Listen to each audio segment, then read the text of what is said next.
The Orioles removed a few players from the 40-man roster on Friday at the deadline, but surprisingly, none of them were Ryan Mountcastle. We'll talk about why coming up on this episode of the Locked On Orioles podcast.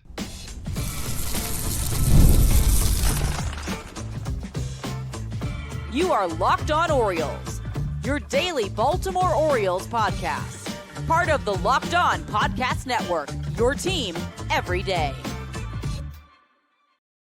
Hey there, Orioles fans. Today is Monday, November 24th, 2025, and welcome back in to the Locked On Orioles podcast, part of the Locked On Podcast Network, your team every day. As always, I'm your host, Connor Newcomb. And coming up on today's episode, we're going to recap all the Orioles news and notes from the end of last week. We'll talk about the non-tender deadline, which came up on Friday evening, with the Orioles non-tendering Albert Suarez, trading Alex Jackson, but tendering a contract somewhat surprisingly to Ryan Mountcastle. We'll talk about how that all fits in the roster.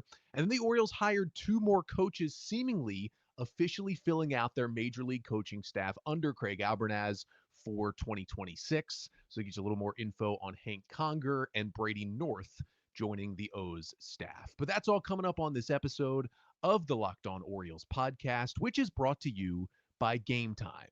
Download the Game Time app, create an account, and use code LOCKEDONMLB for $20 off your first purchase. So let's get to some news and notes from the weekend for the Orioles. Just a little disclaimer, I am recording this episode on Saturday. Generally, I record on Sunday for the Monday pod. So if anything does happen in Birdland on Sunday, just look forward to it later this week on the show. Unless, of course, it is some huge signing or huge trade. I'll probably find some time to get on here on Sunday or Monday. But let's begin with Friday's non-tender deadline, because that is the thing that we knew we were going to talk about here on Monday, because it is a roster moving deadline that was coming up. The non-tender deadline basically works like this. I talked about it a little bit on Friday's episode. Make sure to go back and check that one out. Talked about the possibility of the Orioles going after someone like Pete Alonso or Kyle Tucker in free agency this offseason, with the names being connected to the Orioles a little bit by Ken Rosenthal and Jeff Passan. But the non-tender deadline is basically for arbitration eligible players. So you usually have 6 years, you're under contract as a rookie before you hit free agency. Those first 3 years, you are pre-arbitration, making somewhere near the league minimum. Years 4, 5, and 6, you are an arbitration player, which means the amount of money you make each year is based on your performance in the previous season, and that number can only stay the same or go up year by year. So sometimes you get a player who's in his, heading into his 5th or 6th year. He's coming off a really bad season. He's projected to make, $5, $6, $7 million, but the way he's played, he's not worth nearly that much. A team will just decide to non-tender him, which essentially just sends him to free agency maybe a year or 2 years earlier than he was scheduled to be, takes his money off the books, takes him off the roster, because they just said, look, we're going to probably have to pay him $6 million. This player is barely worth $1 million. He might not even make the roster. This is not worth it for us. We are going to non-tender him. And that is what the Orioles did with one player, and we're probably going to go with two on Friday. So let's start with the one player they did non-tender, and that is Albert Suarez. So why would they make that move? Suarez is about to be 36 years old and barely pitched in 2025, suffered a shoulder injury in his first outing of the year back in March, did not return until September, pitched a little bit, but then had like an elbow and forearm issue that kept him out for the rest of the year. The reporting around that is that it's not going to require Tommy John surgery for Suarez, that he's planning to start throwing again early in the offseason, which is a good sign. And again, MLB trade rumors projected him to only make around $1 million in arbitration for 2026. So a very cheap player as well, who certainly was a huge part of the Orioles pitching staff back in 2024. But I still do get this move. I talked on Friday how he was certainly a candidate to be non-tendered, even though he's only going to cost $1 million and he was going to be one of their cheaper players. The age, the injuries, it's very possible, if not probable, that Albert Suarez was kind of a one-hit wonder in 2024. He did amazing things for the pitching staff, but it's hard to repeat that for a guy who was over in Asia for a while and was never really an impact pitcher the first time he was in the big leagues, and he's getting into his late 30s. It's just tough to get anything close to repeating what he did 2 years ago. I think it's very likely, if Suarez is healthy enough to not be out from injury for the majority of the 2026 season, that the Orioles will offer him a spot back on a minor league deal with an invite to big league camp to give him a chance to make the team out of spring training.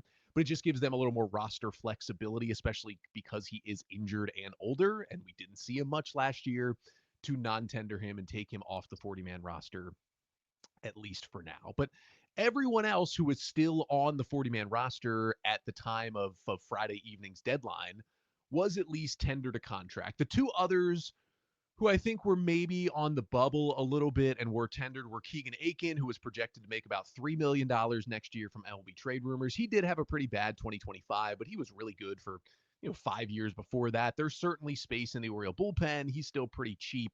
I'm not surprised. It's not a guarantee Akin makes the team, but I'm not surprised they at least kept him around. And same with Yennier Cano, who's projected to make about $2 million again, even cheaper. Was also like Akin, bad in 25, but was even better than Keegan Akin in the years before that, of course, making the All-Star team in 2023. And the other thing with Cano is not only is he cheaper than Akin, but he also has minor league options remaining, which Keegan Akin does not, which means if Cano does struggle again next year, the Orioles can just send him to AAA Norfolk and have him, work on things like they did at one point in the 2025 season. So when a guy still has minor league options, it's even less likely that he gets non-tendered because, again, if you still think there's talent in there, and there still is talent in Yennier Cano's arm, despite the struggles we've seen over the past year, if you can just freely send him to AAA for a reset without losing him off the roster, there's no reason to non-tender a player like that, especially if he's only going to cost you at most $2 million. So there were people who thought he'd get non-tendered. I never thought that was really a possibility. Honestly, I thought Akin was a much bigger possibility than Cano, but both of them do stick around. But the big shocker really was that the Orioles tendered a contract to Ryan Mountcastle. And as I talked about on Friday, and as I've kind of been talking about so far this offseason on the show, it felt like the Orioles were kind of moving away from Ryan Mountcastle. He's set to be a free agent after 2026, so this is kind of the final year of his quote-unquote rookie contract of arbitration coming up, and MLB trade rumors had him projected to make about $8 million in 2026. And for what Ryan Mountcastle gave the Orioles in 2025, an 81 WRC plus, only played about 90 games because of the hamstring injury. When he was out there, he was still had good bat speed and hitting the ball hard and kind of the usual Ryan Mountcastle, under the hood things that you like, which is why he's still a major league hitter and why he was a top prospect back in the day, but was even worse at the things you don't like about Ryan Mountcastle. Even though they moved the wall in left field, that was supposed to help him again. He continued to not pull the ball in the air. He continued to chase out of the strike zone and swing and miss even more than he had in the past. And it was already an issue, that part of his game. And it got even worse in 2025. And although he has developed, I'll give him credit, into a pretty good defensive first baseman, and that has added some value to Mountcastle, it's still first base. It's still not like it's shortstop or center field. And he doesn't have any positional versatility. It's first base or DH for Mounty. You're not putting him anywhere else. We saw how bad it looked when they tried him in the outfield a couple of years ago. So I just don't know how he fits on this team with the struggles. And again, before 2025, he was at least at times a good hitter, and even at his worst was an above average hitter, was a productive piece and bat to have on your team. And you could say, Connor, it's maybe a 1-year blip that he just really, really struggled at the plate in 25. He's still not even 30 years old. There's still plenty of time for him to bounce back. All of that is absolutely true. But when you add the struggles with the context of where he fits in for the rest of the Orioles roster, especially after acquiring Taylor Ward last week, I just don't see a place where he truly fits for regular at-bats. Like, I'm sure you want to give more at-bats to Coby Mayo. At this point, I think the Orioles have taken, the third base position away from Coby Mayo. I think he's proven he can't really play there. So he's really also a first base and DH and a right-handed hitter, power hitter, just same as Mountcastle. But Mayo is younger, cheaper, and quietly was better offensively last year than Mountcastle was. Not that he was good, but that's how bad Mounty was. You just added Taylor Ward as another right-handed bat. You still have Tyler O'Neill as a righty power bat and kind of that outfield/DH mix. And because you're going to want to get Samuel Basallo into the lineup, he's not just going to catch, he's going to DH and play some first base for this team as well. So when you look at all those guys that you could argue you should be prioritizing at bats for all four of them over Ryan Mountcastle, I just don't see where he really fits. And maybe, if he was going to be worth $3 or $4 million, you could say, you know what? That's nothing payroll wise. You can't even get a free agent for like a 1 year, $3 million deal. So it's not like he's taking money away from someone else. If he's a bench bat, that's fine for 3 or 4 million. If we have to DFA him in May, we're fine eating $3 or $4 million. And although payroll is going to be up under David Rubenstein, like 8 million, that's the money for a legitimate 1 year free agent, like a legitimate reliever for your bullpen, like a good reliever. You can sign for 1 year, 8 million, right? This is essentially what Andrew Kittredge's contract is this year. He's going to make $9 million. For $8 million, you can get a good setup man in a bullpen that needs a setup man.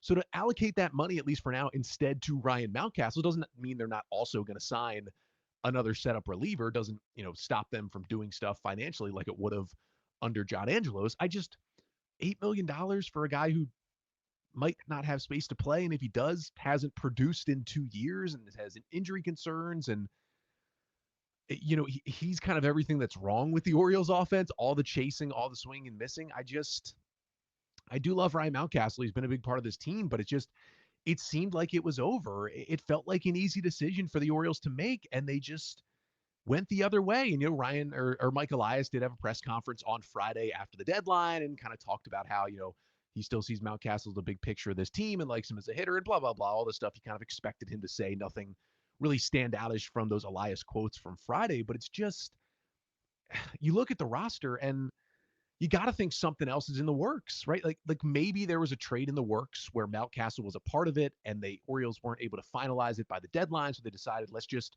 pay him, the 8 million. Well, he doesn't get it right now, but tender him a contract to keep him on the roster so we can continue to include him in a trade that gets us pitching. But I don't think Ryan Mountcastle has a lot of value right now. So there's never going to be a place where Ryan Mountcastle is the main piece in a trade to get you anything of value back. He'd have to be a throw-in piece for another team. So maybe you say, okay, Connor, they're actually planning to trade Kobe Mayo in a deal for pitching, which would then, give Mountcastle a lot more playing time and make it worthwhile to keep him on this team. So you have a first baseman and there's still space for Mountcastle. But I would argue there that even if you did non-tender Mountcastle and trade Mayo in a deal for pitching, couldn't you get a guy for, 1 year, $8 million or less who has the potential to be more productive than Ryan Mountcastle? Like, couldn't you sign a Ty France or Reese Hoskins type player for that kind of deal in free agency who might actually give you more than Mountie would have if you really did, non-tender Mountcastle and then trade Mayo? And there's still Samuel Basallo where you can give him at-bats at first base. He plays a really good first base defensively. He can stick there to make sure you play both your catchers. And maybe, they do trade Mayo and Mountcastle sticks around and he bounces back and he, chases less and he finally starts pulling the ball in the air more and taking advantage of the wall coming back in. It's all possible. I'm just not really sure that I see that happening for Mountcastle and the Orioles. And the other thing I talked about on Friday's episode when I talked about kind of the connection between the Orioles and Pete Alonso so far in free agency is, that kind of deal only works if the Orioles did non-tender Mountcastle, which is what I thought they would do because it opens up some of those first base DH at-bats, makes it easier even after getting Taylor Ward to slide in a hitter like that to first base and DH. You'd still have some space for Basallo and maybe even some space for Mayo if you wanted to, but then you could play a guy like Pete Alonso. If there's not another move coming to clear some other space, I don't know if I see the Orioles adding another big-time hitter. I'm not sure that's going to be the case here. Like, unless you're planning to offload Mayo and Mountcastle, you're not going to sign Pete Alonso, right? You're not going to sign Kyle Schwarber with all these guys with O'Neill there as well. So I would think to get someone like Alonso of O'Neill, Mayo, Mountcastle, you basically have to offload two of those from the roster. And my thinking from Friday was, okay, if you non-tender Mountcastle, if you do get Alonso, you can either trade Mayo for pitching or try and, dump the salary of O'Neill somewhere. And that makes it very easy to have someone like Pete Alonso on your roster. Now that we're past the non-tender deadline and all three of O'Neill, Mayo, and Mountcastle are still on the 40-man, it's not impossible to go get someone like Alonso, but it's so much tougher now and I think feels so much less likely, which is disappointing. Now, if they're all on the roster, it's still possible to roster everyone, right? You'd have your three main infielders with Westberg and Henderson and Holiday, Right now, I'd say Jeremiah Jackson is kind of the front runner for the utility infield spot. So there's your 4 infielders. You got Mayo and Mountcastle at first base, makes 6. You have Rutschman and Basayo as your 2 catchers, makes 8. And then your 5 outfielders in Ward, O'Neill, Cowser, Beavers, and Taveras. That's 13 position players, and that's how many you'll carry on the opening day roster is 13. So you could theoretically go into spring training or go into opening day with these 13 players. But when you're rostering all of O'Neill, Mountie, and Mayo with limited positional availability, and you want to get Adley Rutschman more DH time, Basayo out there to keep him fresh, you just lose so much roster flexibility. And maybe there'd be a way to play him at least against lefties, right? You could have Ward in left, O'Neill in right, Mountcastle at first, Mayo DHing, Adley catching, and Samuel Basayo sitting against left-handed starters. And then Basayo just comes in for Mountcastle or Mayo as soon as, a lefty's out and a righty comes out of the bullpen for the opposing team. I mean, that's a way to do it, to still get Mountcastle and Mayo and O'Neill at bats and still play Basayo in this scenario. It's not like it's impossible. You can go into the season with this roster, but it's just not the ideal situation. It just felt like not only would non-tendering Mountcastle open up more space on the roster for other guys, it would also open up that $8 million for the Orioles to go and use that as well to better their team via free agency and trade. So I have to think something else is coming, a Mayo trade, an O'Neill salary dump. And I'm going to stand back, and we're very early in the offseason. We're still in November. There's plenty of time for this winter to play out. We know the Orioles are going to make more moves and hopefully more major moves. So maybe in 2 months, this picture will all be a lot clearer. But right now, it's a little odd. It's a little weird. So I just have to think, something else is coming here, because it does not make a lot of sense at $8 million to tender this version of Ryan Mountcastle on this roster, a contract for the Orioles. But at the very least, I guess they did clear, theoretically, some other roster space, right? It seems like they would have non-tendered 2 players, not just Suarez, but also Alex Jackson. And instead, they found a trade partner. We'll talk about that deal coming up next. But first, this episode of the Locked On Orioles podcast is brought to you by FanDuel. The NBA is back, and there's no better place to get in on the action than FanDuel, the official sports betting partner of the NBA. Even if you missed the start of the game or want to ride the hot hand, FanDuel has live bets on everything from who will score next to fourth quarter comebacks. Plus, you can even combine your live bets into a same-game parlay for a shot at a bigger payout. It keeps every game exciting, especially when your team's making that late push, or your team is the Wizards and they're 1-14. And right now, FanDuel is giving new customers $300 in bonus bets when your first $5 bet wins. So head to FanDuel.com to sign up and play your game with FanDuel, the official sports betting partner of the NBA. So the only player the Orioles did non-tender at Friday's deadline was Albert Suarez, but seemingly they were also planning to non-tender their third catcher, Alex Jackson. And when you're planning to non-tender someone, you always ask around and see, hey, would anyone like him in trade so we can try to get at least something for him before we just take him off the roster for nothing? And the Orioles got a team to bite on Alex Jackson. As they announced on Friday, they have traded catcher Alex Jackson to the Minnesota Twins in exchange for infield prospect Payton Eeles. So let's start with the trade of Alex Jackson. Jackson, who's 29, a catcher, he'll be 30 in December. Orioles acquired him in a trade with the Yankees in early July. Jackson was the catcher in AAA with New York because the Orioles had basically run out of catchers. They had Adley hurt. They had Gary Sanchez hurt. Then Chadwick Tromp got hurt. Then Maverick Handley got hurt. And they just needed bodies. They bring in Alex Jackson. They bring in Jacob Stallings from the Rockies just to have people play out there. But Jackson was the one who stuck. He was a former top prospect, top 5 pick. He'd been in the majors before with multiple teams, but just he'd always been a good defensive catcher, just could never hit, had these giant strikeout rates. But then he hit with the Orioles, had 100 plate appearances at the big league level, had a 111 WRC plus, still was running an incredibly high 37% strikeout rate, and that is still concerning. But his 15% barrel rate was elite. He was playing really good defense. He was hitting the ball hard. It was enough to keep him on the roster even when the catchers got healthy, right? They eventually DFA'd Jacob Stallings and got rid of Chadwick Tromp and optioned Maverick Handley and never actually brought back Gary Sanchez. They brought up Basayo, they stuck with Jackson, and even when Adley came back, Jackson stayed on the roster for the rest of the year as a third catcher, and I already talked about it on an episode a couple of weeks ago this offseason that I thought the Orioles might want to carry Jackson as a third catcher along with Samuel Basallo and Adley Rutschman in 2026. And my reasoning was, with Basallo and Adley both being good with high ceilings, and there's a chance that both could be playing every day, right? One is catching and the other one is DHing. Basallo will probably play a little first base as well, as we just talked about. In those situations, it's nice to have a third catcher on the roster because, if you have one catcher DHing, one of the catchers gets hurt, you have to burn the DH. If it happens early in the game, then your pitcher has to hit for the rest of the day. It makes that you avoid that situation completely if you have a third catcher. And Jackson showed the Orioles with the bat and with the glove that he can be a useful and valuable third catcher. I mean, he barely played and still was worth 1.1 wins over at FanGraphs. He was like a top 5 player that ended the year with the Orioles. I mean, that's a lot of how bad the Orioles were, but how good Jackson was in his limited time. Now, this trade again shows the Orioles were going to non-tender him, but they found a trade partner. It also shows, I don't know if it says that, the Orioles never had plans of carrying a third catcher. I actually still think they would still like to have a third catcher on the roster at times next year. But two issues with Jackson. One is it was still just 100 plate appearances of small sample size. And although the defense is good, and that's what you'd be number one looking for in a third catcher, he still was running, again, a 37% strikeout rate. That's really not sustainable. It was just so bad the rest of the times he's been in the big leagues and tried to hit in his career that you could argue that projections would say he'll probably fall flat on his face again if he gets that big of a chance, at least offensively in 2026. So that's one part of it.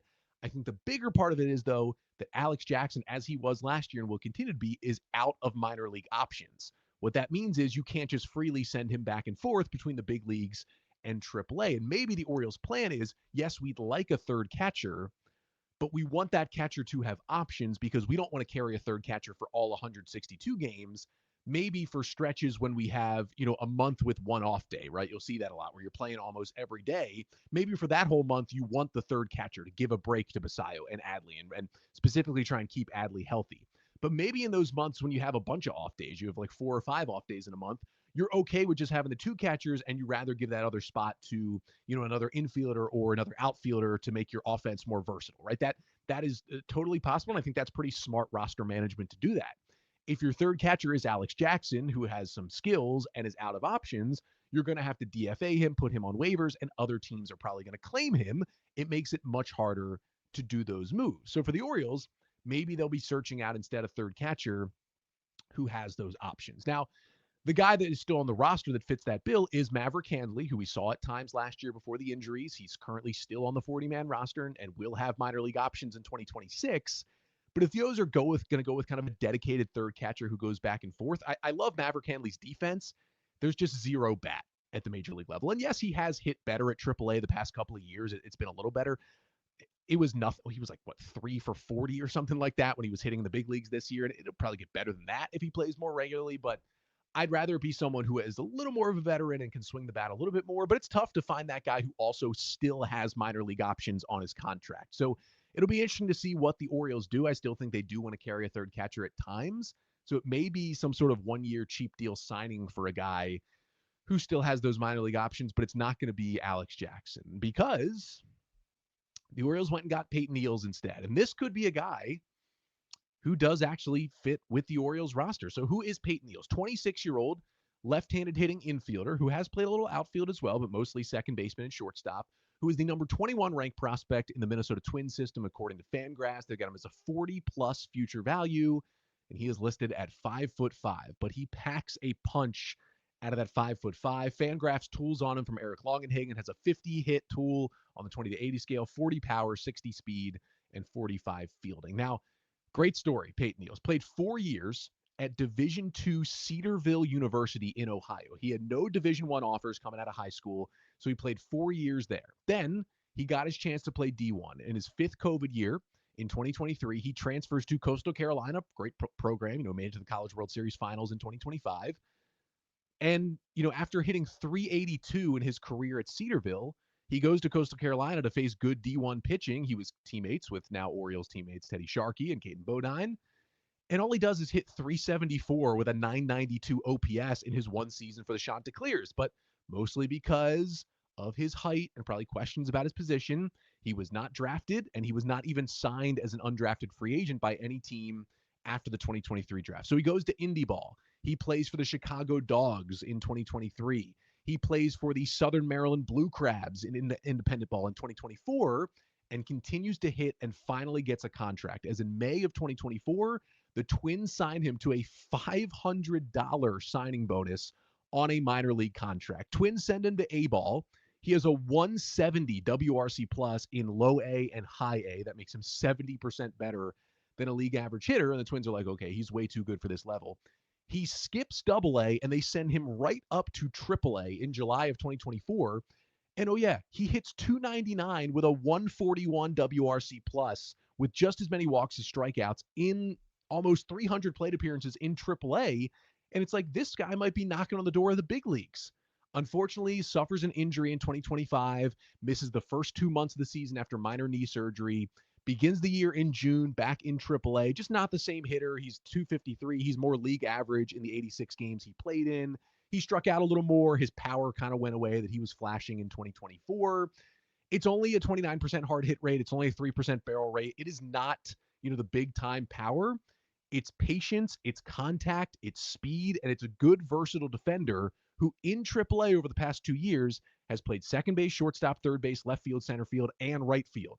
That is versatility, that is speed, and an interesting contact-oriented bat that could make him, at already 26 years old, kind of the perfect utility player on a big league team. And I know Jeremiah Jackson showed out at the end of last year and is certainly fighting for that role for the Orioles, but Payton Eeles, again, he doesn't have to be on the 40-man roster. He's not. So it's more than likely he begins the year in AAA Norfolk, but there's an absolute chance that Payton Eeles is the main utility guy for the Orioles in 2026 and potentially beyond, right? It's a really interesting profile. You don't see a lot of players built like or who play like Payton Eeles in today's Major League Baseball. And I like the Orioles, finding something they could get back for Alex Jackson and having it be someone who could legitimately help the 2026 Baltimore Orioles. He's going to be a really interesting prospect to follow. He may not work out, but he could be a really fun utility guy to have on this team. And if he does get on this team, he's going to have some really intriguing coaches to work with. The Orioles made reportedly 2 other coaching hires at the end of last week, which seemingly has fully filled out their coaching staff.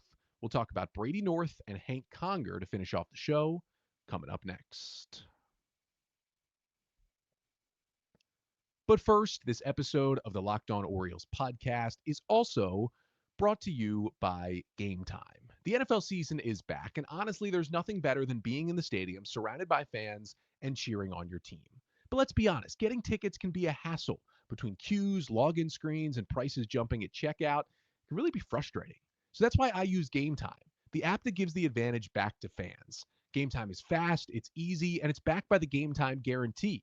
You'll always get 100% authentic tickets delivered on time and at the best price. Plus, all fees are included, so the price you see is the price you pay. Just pull up Game Time in a couple of taps. I see amazing deals. I'm talking about Ravens games under $100.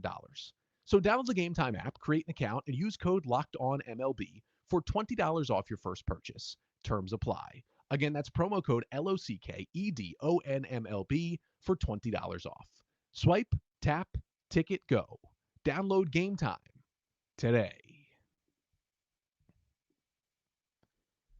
So to finish things off today on a jam-packed Monday news and notes episode, I want to talk about a couple of coaches that the Orioles hired continuously to this staff under new manager Craig Albernaz, trying to fill out his staff.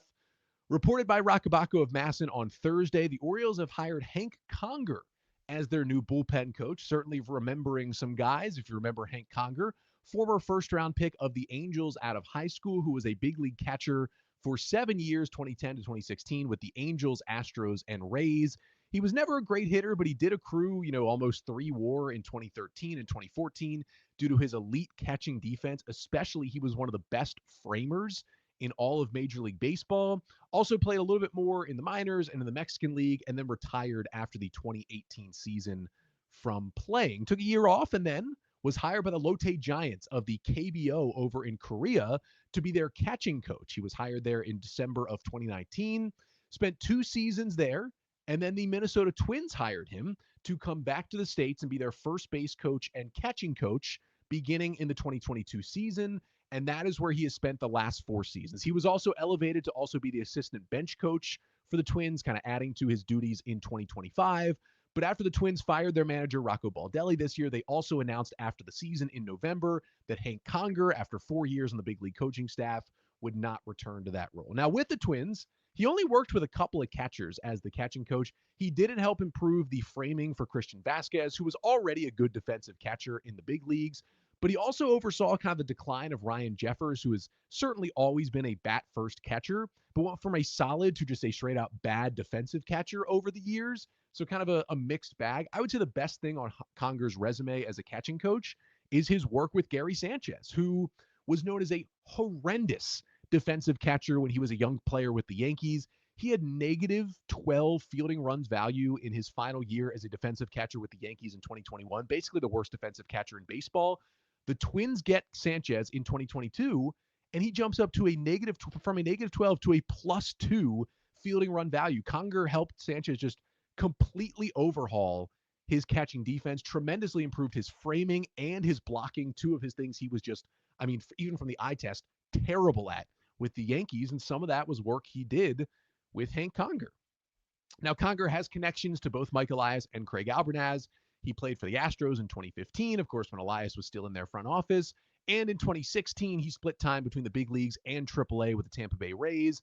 Albernaz was then in his second year with the Rays as a coach. And of course, had also been there for a while as a player. So I'm sure they did cross paths. And this should provide even more help to Samuel Basallo becoming a better defensive catcher. The Orioles now have 3 coaches on staff who were essentially recently full-time catching coaches. You have Conger, who will be the bullpen coach out there with some catchers. You have the actual catching coach they hired away from the Marlins in Joe Singley, and Craig Albernaz, who of course is the manager now, so much less focus on specific catching coach stuff. But that was what he did for 4 years with the San Francisco Giants before he was hired in Cleveland, was work with those catchers. This feels like the O's have created kind of a perfect environment for Samuel Basallo and Adley Rutschman to get better defensively behind the plate. And they also, reported by Andy Kuska on Thursday, have hired Brady North as an assistant hitting coach. I talked about how, they already had their hitting coach in Dustin Lin. They had hired Donnie Ecker as the bench coach who has that hitting background, and I felt like they'll probably have one assistant hitting coach. It is someone in Brady North who I had on my initial list of potential hitting coach hirings. Brady North, 34 years old. He spent the last 4 seasons in the big leagues as the Rays assistant hitting coach. The Rays have been ranked 15th in offense over those past 4 years, so really a pretty league average offense, but also you got to remember what kind of money they're spending, which is none. It was, however, announced after the season that after 4 years as the Rays assistant hitting coach, Brady North would not return to that role. However, the Rays reportedly did offer North a minor league hitting coaching job, so to stay in the organization but just get demoted, but allowed him to pursue other big league jobs if they were out there, and they were, as the Orioles brought him in. North was a college player, played D1 ball at Jacksonville, then transferred to NAIA Cumberland University, where he won a national championship in 2014 and had an 878 OPS. He then played 2 years of indie ball in 2015 and 16 before retiring as a player. But even in those 2 seasons, he started coaching. He was the hitting coach for his high school, Gaither High School in Florida, for 2 years, helped them win a state championship in 2016. Then Cumberland, his college, hired him to be a graduate assistant there to help with hitting in 2017 and 2018, and finally got his call from a big league team. The Rays hired him to be the hitting coach for the rookie ball FCL Rays in 2019. He then moved up to be the high A hitting coach in 2021, and then in 2022, he was hired to be the assistant hitting coach on the big league staff and stayed there for the past 4 years. Of course, does have a connection to Craig Albernaz. 2019 was Albernaz's first year in the Rays that was his final year in the Rays organization. He was their minor league field coordinator. That crossed over with North's first year in the Rays organization as the FCL hitting coach. And Albernaz's role as minor league field coordinator, he was kind of roving around working with every single level. That included North's team at the FCL. So that looks like it kind of fills out the Orioles coaching staff. They haven't made, at least as recording here Saturday the 22nd, they haven't made the official press release graphic. Here's our coaching staff at the major league level for 2026 under Craig Albernaz. But now with a bullpen coach and an assistant hitting coach, all 3 of the pitching coaches are coming back to the team. It feels like every spot has been filled. The last name who was out there that we didn't know the future of was John Mabry, who the Orioles hired as an assistant to help out Tony Mansolino after Brandon Hyde was fired. But we learned on Friday that the Angels have hired John Mabry to be their assistant hitting coach, so now he has a job as well. And funny enough, the Angels' lead hitting coach who they just hired for his first ever big league coaching job is Brady Anderson. So we've got some very funny Orioles combinations happening in Anaheim in 2026, but maybe they could hire someone else, another assistant somewhere, but it seems like the Orioles at this point have fully filled out Craig Albernaz's coaching staff for his first year as a manager with the Orioles in 2026.